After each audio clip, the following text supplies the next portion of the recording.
ರಾಯಬಾಗ್ ವರದಿ. ಹಾರುಗೇರಿ ಪಟ್ಟಣದ ಜನತಾ ಸಹಕಾರಿ ಬ್ಯಾಂಕಿನ ಅಧ್ಯಕ್ಷರಾದ ರಾಜಶೇಖರ್ ಪಾಟೀಲ್ ಸ್ವ ಇಚ್ಛೆಯಿಂದ ಅಧ್ಯಕ್ಷ ಸ್ಥಾನ ಬಿಟ್ಟುಕೊಡಲು ಸಿದ್ಧರು. ಬೆಳಗಾವಿ ಜಿಲ್ಲೆಯ ರಾಯಬಾಗ್ ತಾಲೂಕಿನ ಹಾರುಗೇರಿ ಪಟ್ಟಣದ ಯಾವುದೇ ಕ್ಷೇತ್ರದಲ್ಲಿ ಕೆಲಸ ಮಾಡುವ ಸಾಮಾನ್ಯ ಜನರಿಗೆ ಹಣಕಾಸಿನ ತೊಂದರೆ ಆಗಬಾರದೆಂಬ ಉದ್ದೇಶದಿಂದ ಪಟ್ಟಣದಲ್ಲಿ ಹೆಸರಾಂತ ಜನತಾ ಸಹಕಾರಿ ಬ್ಯಾಂಕ್ ಅನ್ನು ಮೊಟ್ಟ ಮೊದಲಿಗೆ 1977ರಲ್ಲಿ BR ಪಾಟೀಲರು ಜನತಾ ಸಹಕಾರ ಬ್ಯಾಂಕ್ ಅನ್ನು ಪ್ರಾರಂಭಿಸಿದರು. ಅವರು 13 ವರ್ಷಗಳ ಕಾಲ ಅಧ್ಯಕ್ಷರಾಗಿ ಕಾರ್ಯನಿರ್ವಹಿಸಿ ಅವರು ಹೃದಯಾಘಾತವಾಗಿ ನಿಧನರಾದರು.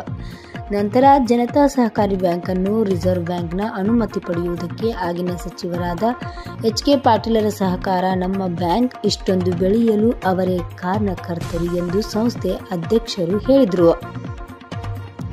ಕಳೆದ ತಿಂಗಳು ನವೆಂಬರ್ 30ರಂದು ನಾಮಪತ್ರ ಸಲ್ಲಿಕೆ ದಿನಾಂಕ, ಡಿಸೆಂಬರ್ 6ರಂದು ಕೊನೆಯ ದಿನ ಆಗಿತ್ತು. 7ರಂದು ನಾಮಪತ್ರ ಪರಿಶೀಲನೆ ದಿನಾಂಕ, 8ರಂದು ಜನತಾ ಸಹಕಾರಿ ಬ್ಯಾಂಕ್ ಅಧ್ಯಕ್ಷ ಸ್ಥಾನಕ್ಕೆ ನಾಮಪತ್ರ ಸಲ್ಲಿಕೆಯಾಗಿದ್ದು ಅವಿರೋಧ ಆಯ್ಕೆಯಾಗಿದೆ ಎಂದು ರಾಜಶೇಖರ್ ಪಾಟೀಲ್ ತಿಳಿಸಿದರು. ತದನಂತರ BR ಪಾಟೀಲರ ಮಗನಾದ ನಾನು ರಾಜಶೇಖರ್ ಪಾಟೀಲ್ ಸುಮಾರು 30 ವರ್ಷಗಳ ಕಾಲ ಸಂಸ್ಥೆಯನ್ನು ನನ್ನ ಕುಟುಂಬದಂತೆ ಬಹಳ ಹತ್ತಿರದಿಂದ ಜನತಾ ಸಹಕಾರಿ ಬ್ಯಾಂಕ್ ಅನ್ನು ಮುಂದುವರಿಸಿಕೊಂಡು ಬಂದೆ. ಈಗಾಗಲೇ ಸುಮಾರು 3 ಅಂಗ ಸಂಸ್ಥೆಗಳನ್ನು ನಮ್ಮ ಶಾಖೆ ಹೊಂದಿದೆ. ಇಷ್ಟು ವರ್ಷ ಬ್ಯಾಂಕ್ ಸಿಬ್ಬಂದಿ ಹಾಗೂ ಸದಸ್ಯರು, ನಿರ್ದೇಶಕರ ಸಹಕಾರದಿಂದ ಸಂಸ್ಥೆಗೆ ನನ್ನ ಹಾಗೂ ನನ್ನ ಕುಟುಂಬದವರಿಂದ ಯಾವುದೇ ಒಂದು ಕಪ್ಪು ಚುಕ್ಕೆ ಬರದ ಹಾಗೆ ನಾನು ನೋಡಿಕೊಂಡಿದ್ದೇನೆ. ನನಗೆ ಅಧ್ಯಕ್ಷ ಸ್ಥಾನವನ್ನು ಬಿಟ್ಟುಕೊಡಿ ಎಂದು ಯಾರ ಒತ್ತಡ ಮಾಡಿಲ್ಲ. ರಿಸರ್ವ್ ಬ್ಯಾಂಕ್ನ ಸುತ್ತೋಲೆ ಪ್ರಕಾರ ಇನ್ನೊಬ್ಬರಿಗೆ ಅವಕಾಶ ಕೊಡುತ್ತಿದ್ದೇನೆ. 13 ಜನ ಯಾರನ್ನ ಆಯ್ಕೆ ಮಾಡುತ್ತಾರೆ ಅವರ ಬೆನ್ನೆಲುಬಾಗಿ ನಿಂತು ನಾನು ಮಾರ್ಗದರ್ಶನ ನೀಡುತ್ತೇನೆ. ನಾನು ಸ್ವ ಇಚ್ಛೆ ಮನಸ್ಸಿನಿಂದ ಅಧ್ಯಕ್ಷ ಸ್ಥಾನವನ್ನು ಬಿಟ್ಟುಕೊಡಲು ನಿರ್ಧರಿಸಿದ್ದೇನೆ ಎಂದರು. ಹಾರುಗೇರಿ ಪಟ್ಟಣದಲ್ಲಿ ಸಂಸ್ಥೆಯ ಮುಖ್ಯ ಕಚೇರಿಯಲ್ಲಿ ಸಂಸ್ಥೆ ಅಧ್ಯಕ್ಷ ರಾಜಶೇಖರ್ ಪಾಟೀಲ್ ಪತ್ರಕರ್ತರ ಸುದ್ದಿಗೋಷ್ಠಿಯಲ್ಲಿ ತಿಳಿಸಿದರು.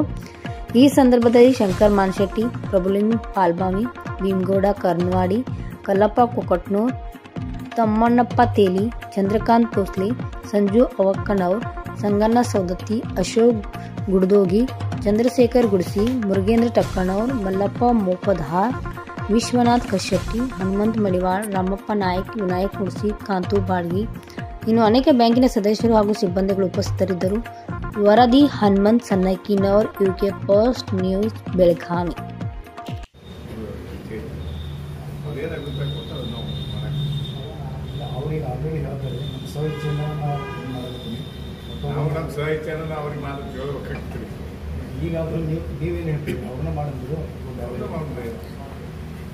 ಈಗ ರೀ ನಿಮ್ಮ 13 ಜನ ಒಮ್ಮತದ ಮೇರೆಗೆ ಅವ್ರ ಗೌಡ್ರ ಮುಂದೆ ಬರಲತ್ತಂದು ಅಂದ್ರಂದ್ರೆ ರೀ, ಇದನ್ನು ನೀವು ಅಲ್ಲಿ ಇವ್ರಿಗೆ ತಿಳಿಸ್ಬೋದಲ್ರಿ? ಈಗೇನು ಸರ್ಕ್ಯುಲೇಷನ್ ಇದು ಬಂದಲ್ಲ,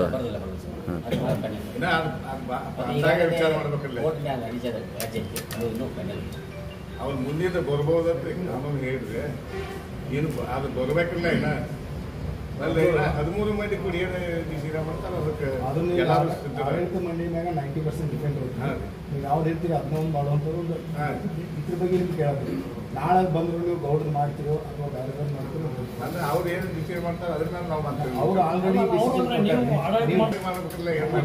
ಈಗ ಮಾತಾಡ್ತಾರೆ. ಈಗ ನಾವು 13 ಮಂದಿ ಕೂಡಿ ಏನೋ ಡಿಸಿಷನ್ ತಗೋತಿಲ್ಲ ಆಗಿನ ಟೈಮ್ದಾಗ ಅದ. ನಾನು ಇಷ್ಟೇ ಒಂದ ಮಾತು ಹೇಳ್ತನು, ನಮ್ಮ ಕುಟುಂಬದಾಗ ಯಾರ ಸದಸ್ಯರ ಇರಲಿ ಬಿಡಲಿ, ಆದರೆ ಈ ಸಂಸ್ಥೆಯನ್ನು ಉದ್ಧಾರ ಮಾಡೋಕೆ ಯಾರಾದರೂ ಏನಾದರೂ ಮಾಡಲಿಕ್ಕಿದ್ರೆ ನಮ್ಮ ಮನೆಯನ್ನು ಬಿಟ್ಟು ಬೇಕಾದ್ರೆ ಈ ಸಂಸ್ಥೆ ಉಳಿಸ್ಕೋಬೇಕು, ಏನು ಬೇಕಾದ್ರೆ ನಾವು ಮಾಡ್ತಾ ಇರೋದು. ಇಲ್ಲಿ ತನಕ ಇದು ಎಷ್ಟು ವರ್ಷ ಬರುದ ಇರೋದಿಲ್ಲ ಬಂದದ ದಾರಿನ ಭಾಳ ಇದೊಂದು ಚಿಕ್ಕ ಸಂಸ್ಥೆ ಇಷ್ಟು ದೊಡ್ಡ ಪಟ್ಟಿ ಬೆಳೆಸಾಡಿ ಅದ್ರ ಬಗ್ಗೆ ನಾವು ಕೇಳತ್ತೀವಿ. ನಾಳೆ ಅಕಸ್ಮಾತ್ ಅವ್ರು ಪರವಾಗಿಲ್ಲ ಬಂದ್ರು ಅವ್ರನ್ನ ಮಾಡ್ತಿರೋ ಅಥವಾ ಬೇರೆದವ್ರನ್ನ ಮಾಡ್ತಿರೋ ಅವಿರೋಧವಾಗಿ ಯಾವಾಗ ಬೇರೆದವ್ರು ಮಾಡಕ್ಕೆ ಇರ್ತಾರೆ. ಇದಕ್ಕಾಗಿ ಇಂಥ ಶಿಕ್ಷಣ ತಿಳ್ಕೊಂಡಿಲ್ಲ. ಅವರ ಚೇರ್ಮನ್ ಮಾಡಿದ್ರು, ಅವರ ಮಾಡಿದ್ರು. ಈಗ 13 ಜನ ನಿರ್ದೇಶಕರು ಯಾರಾದ್ರೂ ನಿಮ್ಗೆ ಗೊತ್ತಿದ್ರು, ಅದರಲ್ಲಿ ನಿಮ್ಗೆ ಯಾರು ಹೆಂಗೆ ಹೇಳಿದ್ರೆ ಯಾವ್ದು ನಿಮ್ಮ ಮನುಷ್ಯನಲ್ಲಿ ಯಾರು ಎಲ್ಲರೂ ಇಟ್ಕೊಂಡು ಮತ್ತೆ ಏನು ಬರ್ತೈತೆ ಆಗುತ್ತೆ ಮಾಡಿ. ತಮ್ಮ ಹೆಸರು ನಮ್ಮ ತಮ್ಮಣ್ಣಪ್ಪ ಶಿವಲಿಂಗಪ್ಪ ತೇಲಿ. ಪತ್ರ ಸಲ್ಲಿಸುವ ಮುಖಾಂತರ ಇವತ್ತಿನ ದಿವಸ ಮೊನ್ನೆ ದಿವಸ ಲಾಸ್ಟ್ ದಿವಸತ್ತು ಇವತ್ತು ವಿದ್ವಾಲಾಗಿ ಕೊನೆಯ ಯಾರು ಉಳಿದಾರ ಅನ್ನೋಂಥ ಸಾರ್ವಜನಿಕವಾಗಿ ಅಥವಾ ಸಹಕಾರಿ ಕ್ಷೇತ್ರದ ಸದಸ್ಯರಿಗೆ ತಿಳಿಯಬಯಸುವ ಉದ್ದೇಶಕ್ಕೋಸ್ಕರ ಈ ಸುದ್ದಿಗೋಷ್ಠಿ ನಡೆಸಿದೆ. ಯಾವ ಸ್ಥಾನಕ್ಕೆ ಯಾವ ಸ್ಥಾನಕ್ಕೆ ನಿರ್ದೇಶಕ ಸ್ಥಾನ ಅಥವಾ ಅಧ್ಯಕ್ಷ ಇದೀಗ ಒಟ್ಟು 13 ಜನ ಆಯ್ಕೆಯಾಗಿದ್ದು ಬರುವಂಥ 21ನೇ ತಾರೀಕಿನ ದಿವಸ ಅಧ್ಯಕ್ಷ ಉಪಾಧ್ಯಕ್ಷರ ಆಗುವಂಥ ದಿನಾಂಕ ನಿಗದಿಯಾಗಿದೆ.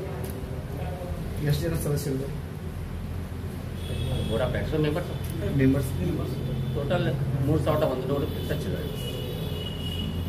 ನಿರ್ದೇಶಕ 13. ಸರಿ, ಈಗ ಆಲ್ರೆಡಿ ನೀವು ಈಗ ಅದಿರಿ, ಈಗ ಇದ್ರ ಬಗ್ಗೆ ಏನು ಹೇಳ್ತೀರಿ?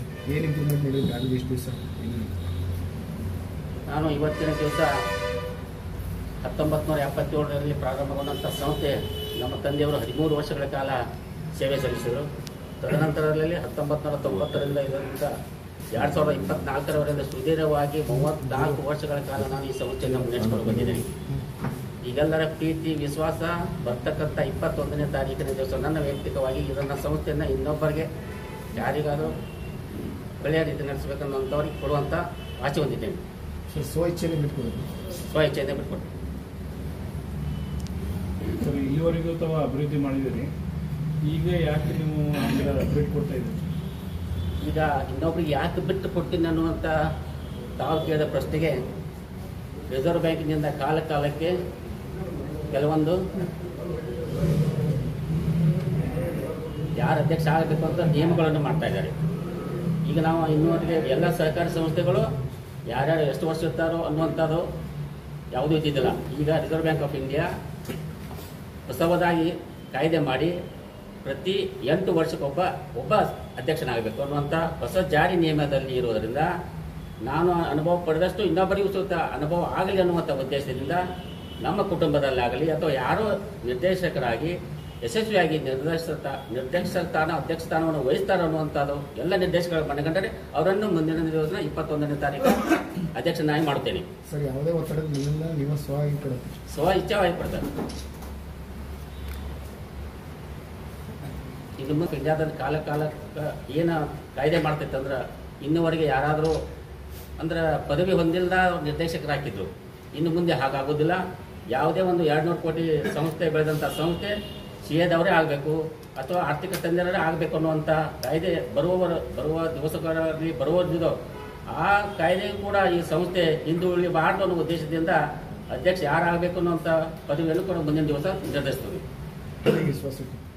ಅದ್ರ ಬಗ್ಗೆ ಏನು ಹೇಳ್ತೀವಿ? ಇದು ಜನತಾ ಬ್ಯಾಂಕ್ ಅಂದ್ರೆ ಜನರ ಬ್ಯಾಂಕ್.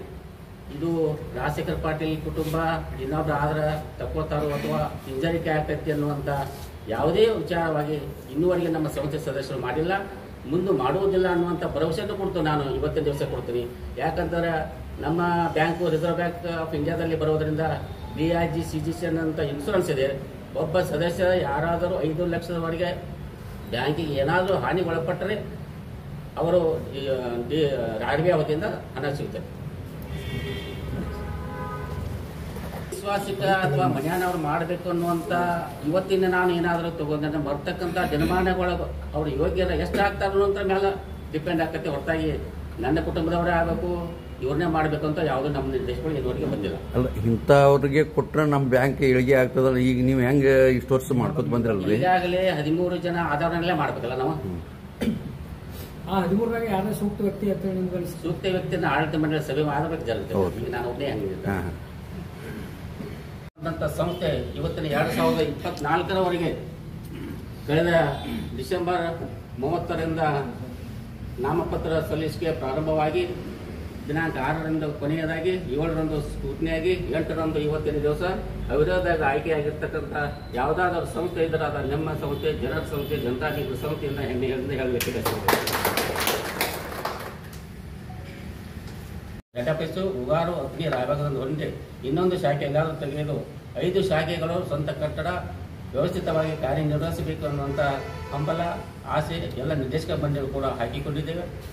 ಇವತ್ತಿನ ದಿವಸ ನಮ್ಮ ಸಂಸ್ಥೆಗೆ ಸುಮಾರು 3,000 ಸದಸ್ಯರಿದ್ದು 3,100 ಚಿಲ್ಲರೆ ಸದಸ್ಯರಿದ್ದು 2,700 ಲಿಂಗಾಯತ ಸಮಾಜದಿಂದ ಸದಸ್ಯರಿದ್ದು 370 ಜೈನ ಸಮಾಜದ ಸದಸ್ಯರಿದ್ದು ಉಳಿದ 270 ಸದಸ್ಯರು ಅಂದರೆ SC ST ಮುಸ್ಲಿಂ, ಆಮೇಲೆ ಹಾಲು ಮತದ ಸಮಾಜಗಳು ಒಟ್ಟು ಸೇರಿ 270 ತನಕ ಸದಸ್ಯರಿದ್ದು ಒಟ್ಟು 3,100 ಚಿಲ್ಲರು ಸದಸ್ಯರನ್ನು ಒಳಗೊಂಡು ಬಂಡವಾಳ 200 ಕೋಟಿಗಳು ಮಿಕ್ಕಿ 15 ಲಕ್ಷ ನಿವ್ವಳ ಲಾಭ ಹೊಂದಿ ಆಡಿಟ್ ವರ್ಗೀಕರಣದಲ್ಲಿ ಅವರ್ಗವನ್ನು ಹೊಂದಿ ಸುದೀರ್ಘವಾಗಿ ಇಲ್ಲಿಯವರೆಗೆ ಅಂದರೆ 1977ರಿಂದ 2024ರವರೆಗೆ ಅಂದರೆ ಸುಮಾರು 46 ವರ್ಷಗಳ ಕಾಲ ಯಾವುದೇ ಒಬ್ಬ ನಿರ್ದೇಶಕ ಮಂಡಳಿಯಿಂದ ಇರಲಿ ಅಥವಾ ಜನರಲ್ ಮ್ಯಾನೇಜರಿಂದ ಇರಲಿ ಅಥವಾ ಶಾಖಾ ವ್ಯವಸ್ಥಾಪಕರಿಂದ ಇರಲಿ ಹಿರಿಯ ಸಹಾಯಕರಿಂದ ಇರಲಿ ಯಾವುದೇ ಒಬ್ಬ ಗ್ರಾಹಕರಿಗೆ, ಠೇವುದಾರರಿಗೆ, ಸದಸ್ಯರಿಗೆ ಯಾವುದೇ ಒಂದು ಮನಸ್ಸಿಗೆ ನೋವಾಗಲ್ಲಂತ ನಡೆದು ಬಂದದ್ದು ಯಾವುದೇ ಒಂದು ಸಂಸ್ಥೆ ಇದ್ದರೆ ಅದು ಜನತಾ ಸಹಕಾರಿ ಬ್ಯಾಂಕ್ ಅಂತ ಇವತ್ತಿನ ಧೈರ್ಯವಾಗಿ ನಾನು ಹೇಳ್ತೇನೆ. ಎಲ್ಲ ಹಳ್ಳಿಗಳಿಗೂ ಕೂಡ ಆರ್ಥಿಕ ಸಹಾಯದಿಂದ ವಂಚಿತರಾಗಬಾರದೆನ್ನುವ ಉದ್ದೇಶದಿಂದ ಆಗಿನ ನಿರ್ದೇಶಕರಾಗಿರ್ತಕ್ಕಂಥ ಶ್ರೀ ಪಾಲ್ವಾಯಿಯವರನ್ನು ಗುಂಡಪ್ಪಣ್ಣ ಕಶೆಟ್ಟಿಯವರು, ಗುಲ್ಲಪ್ಪಣ್ಣ ಕೊಕೊಟ್ನೂರವರು, ಅನ್ನಪ್ಪ ತೇರ್ದಾಳವರು, ರೇಖಾ ಚಂದ್ರ ದೇಶಪಾಂಡೆ ಅವರನ್ನು ಒಳಗೊಂಡು 1977ರಲ್ಲಿ ಪ್ರಾರಂಭಗೊಂಡಂಥ ಸಂಸ್ಥೆ ಸುದೀರ್ಘವಾಗಿ ರಾಜಕೀಯ, ಆರ್ಥಿಕ, ಧಾರ್ಮಿಕ ಕ್ಷೇತ್ರಗಳಲ್ಲಿ ಹೆಸರು ಮಾಡಿದಂಥ ಶ್ರೀ BR ಪಾಟೀಲರು ತದನಂತರ 1980 ನಂತರ ಒಬ್ಬ ಸಾಮಾನ್ಯ ಜನರನ್ನು ಕಟ್ಟಿಗೆ ಕೆಲಸ ಮಾಡುವಂಥ ಮನುಷ್ಯ, ಸಾಮಾನ್ಯ ಜನರನ್ನು SC ಕ್ಷೇತ್ರವಾಗಿರುವುದರಿಂದ ರಾಯಬಾಗ್ ಮತಕ್ಷೇತ್ರಕ್ಕೆ ರಾಮ ನಡೋಣಿ ಅನ್ನುವಂಥ ಒಬ್ಬ ಸರಳ ಸಾಮಾನ್ಯ ವ್ಯಕ್ತಿಯನ್ನು ಆರಿಸಿಕೊಟ್ಟಂಥ ವ್ಯಕ್ತಿ ಇವತ್ತು ಸನ್ಮಾನ್ಯ ಶ್ರೀ BR ಪಾಟೀಲ್ ಅಂತ ಎಲ್ಲರಿಗೂ ಗೊತ್ತಿದ್ದ ವಿಷಯ. ತದನಂತರದಲ್ಲಿ ಹಾರುಗೇರಿಯಲ್ಲಿ ಯಾವುದೇ ಕ್ಷೇತ್ರದಲ್ಲಿ ಉದ್ಯೋಗದಲ್ಲಿ, ಹೋಟೆಲ್ ಕಾರ್ಮಿಕರಲ್ಲಿ, ನೌಕರಸ್ಥರಿಗಿರಲಿ ಯಾವುದೇ ಹಣಕಾಸಿನ ತೊಂದರೆ ಆಗಬಾರ್ದು ಅನ್ನುವಂಥ ಸಂಸ್ಥೆಯನ್ನು ಅಚ್ಚುಕಟ್ಟಾಗಿ ಬೆಳೆಸಿ ಸುಮಾರು 13 ವರ್ಷಗಳ ಕಾಲ ಅಂದರೆ 28 ಮಾರ್ಚ್ 1990ರವರೆಗೆ ಶ್ರೀಯುತ BR ಪಾಟೀಲರು ಅವತ್ತಿನ ದಿವಸ ಅಕಾಲಿಕ ಹೃದಯಾಘಾತದಿಂದ ನಿಧನರಾದರು. ಅದರ ನಂತರದಲ್ಲಿ ಆಗಿನ ನಿರ್ದೇಶಕರಾಗಿರ್ತಕ್ಕಂಥ ಇವತ್ತು ನಾವು ನೆನೆಸಲಿಕ್ಕವರನ್ನ ಲಿಂಗೈಕ್ಯರಾಗಿರ್ತಕ್ಕಂಥ ಶ್ರೀಶೈಲನ ಪಾಲ್ಬಾಯಿಯವರನ್ನು, ಲಿಂಗೈಕ್ಯರಾಗಿರ್ತಕ್ಕಂಥ ಗುಂಡಪ್ಪಣ್ಣ ಕಶೆಟ್ಟಿಯವರನ್ನು, ಲಿಂಗೈಕ್ಯರಾಗಿರ್ತಕ್ಕಂಥ ಅನ್ನಪ್ಪ ತೇರ್ದಾಳವರನ್ನು ಒಳಗೊಂಡು ಇದೀಗ ನಿರ್ದೇಶಕರಾಗಿ ಸದಸ್ಯರಾಗಿ ಕಲ್ಲಪ್ಪಣ್ಣ ಕೊಕೊಟ್ನೂರವರು, ಈಗ ಹಾಲಿ ನಿರ್ದೇಶಕರು ಹಾಗೂ ಶ್ರೀಮತಿ ರೇಖಾ ದೇಶಪಾಂಡೆ ಅವರು ಒಳಗೊಂಡು ಆವತ್ತಿನ ದಿವಸ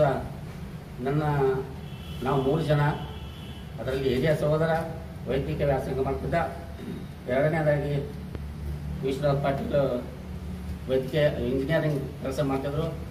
ಈ ಎಲ್ಲ ಹಿರಿಯರು ಕೂಡಿ ಈ ಸಂಘದ ನಿರ್ದೇಶಕರು ಕೂಡಿ ನನ್ನನ್ನು 1990ರಲ್ಲಿ ಅಧ್ಯಕ್ಷನಾಗಿ ಅಂತ ಅಲ್ಲ, ನನ್ನನ್ನು ಜವಾಬ್ದಾರಿಯುತವಾಗಿ ಕೆಲಸ ಮಾಡಲಿಕ್ಕೆ ಏನು ಹಚ್ಚಿದ್ರು ಅವತ್ತಿನ ಹಿಡಿದ ಇವತ್ತಿನ ತನಕ ಅದನ್ನು ಸುಮಾರು 34 ವರ್ಷಗಳ ಕಾಲ ಈ ಸಂಸ್ಥೆಯನ್ನು ಅತಿ ಹತ್ತಿರದಿಂದ ನೋಡ್ಕೊಂಡು ಬಂದು ಇವತ್ತಿನ ದಿವಸ ನಾನು ಅಧಿಕಾರ ಅಥವಾ ಈ ಜವಾಬ್ದಾರಿ ವಹಿಸಿಕೊಂಡ ನಂತರ ಹಾರುಗೇರಿಯಲ್ಲಿ ಸುಸಜ್ಜಿತವಾದ ನಿವೇಶನ ಕಟ್ಟಡ, ಇದರ ಜೊತೆಗೆ ಉಗಾರ್ ಶಾಖೆ ನಿವೇಶನ ಕಟ್ಟಡ, ಇದರ ಜೊತೆಗೆ ರಾಯಬಾಗ್ ನಿವೇಶನ ಕಟ್ಟಡ, ಇದರ ಜೊತೆಗೆ ಅತನಿಯಲ್ಲಿ ಈಗಾಗಲೇ ಶಾಖೆಯ ಪ್ರಾರಂಭದಲ್ಲಿದ್ದು ಅದನ್ನು ಕೂಡ ಮುಂದಿನ ದಿವಸ ಎಲ್ಲ ನಿರ್ದೇಶಕರು ಕೂಡಿ, ವೈಸ್ ಚೇರ್ಮನ್ ಕೂಡಿ, ಆಡಳಿತ ಮಂಡಳಿ ನಿವೇಶನ ಜೊತೆ ಕಟ್ಟಡ ಪ್ರಾರಂಭಿಸುವ ಯೋಜನೆಗಳು ಮ್ಯಾನೇಜರ್ ಆಗಿ ಸಿಬ್ಬಂದಿಯವರು ಕೂಡ ಹಾಕಿಕೊಳ್ಬೇಕನ್ನುವಂಥ ಅವರಿಗೂ ಕೂಡ ಇವತ್ತಿನ ದಿವಸ ಹೇಳ್ತಾ ಇನ್ನೊಂದು